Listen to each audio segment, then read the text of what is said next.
we're really delighted to be working with City Lines again, and hopefully we'll be able to do so in person next time, and invite you all into the gallery.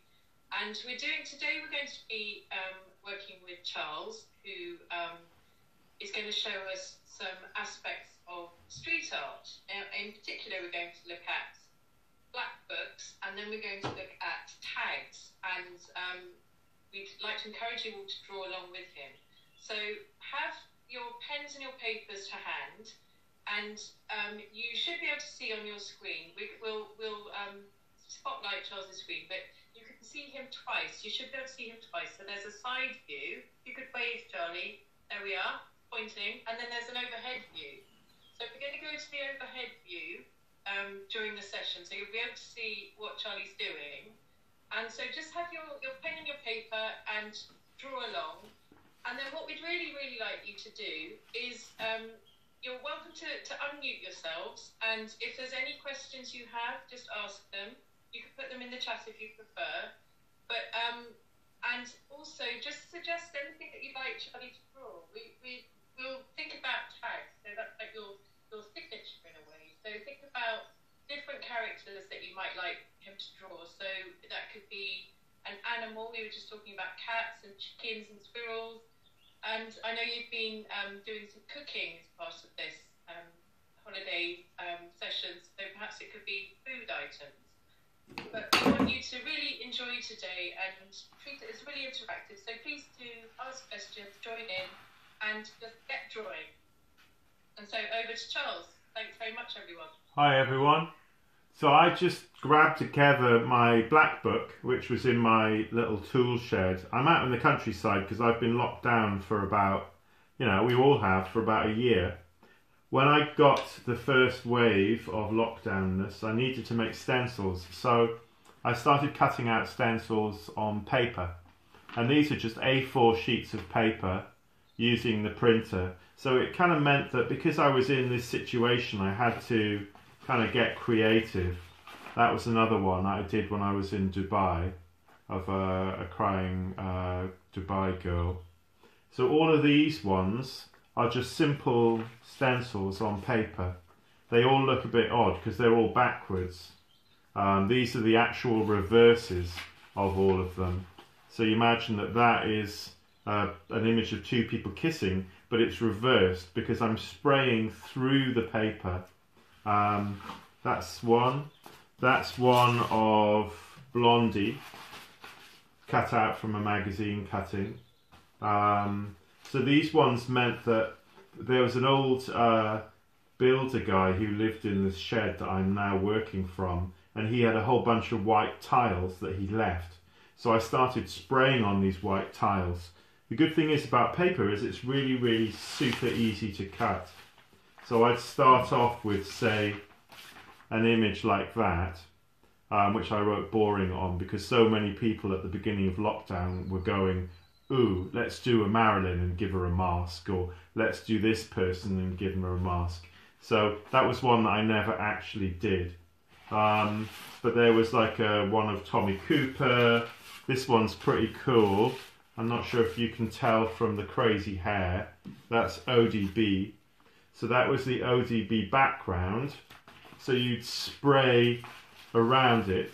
Spray, spray, spray. You take that off, and then you'd put that one down. So then you'd spray the white highlights, parts of the teeth, because he had some pretty crazy grills. And then that would kind of highlight all of the different bits and pieces. I've actually got, in true Blue Peter style, one of the... that's the finished stencil. So you see exactly where it's come from. That's where I was talking about spray painting the white part. The black part is already the actual black of the tile. I had these crazy black tiles. So you'd have spray the back. This is actually exactly the same one, I think. Spray the background, spray, spray, spray. Do some bunny tags, do some stars, do all that kind of stuff. Take it off, and then you do the white layer, and then you've got that. So this was, because I actually have, like a kind of a gallery thing going on. I needed to make new art. I didn't really fancy going into London at this point. This was one of like a man and a woman, and they're looking through the window, and she's basically telling him to get lost. And someone wanted me to paint a larger version of this. So all of this is kind of going back into what I call my black book. So if I'm working on different images, a lot of my stencils have ended up in here. But then if I'm working on ideas about COVID, like COVID as a sort of a mime, someone's eating a bat, yum, yum, yum, dinner, dinner, dinner, dinner. It's really, I mean, it's pretty childish, I must admit. But the whole kind of fact that we're all kind of globally being affected by, you know, what's going on. There's one of, that's a rude one. You don't want to see that. Love the planet. So there's different ones. I was watching a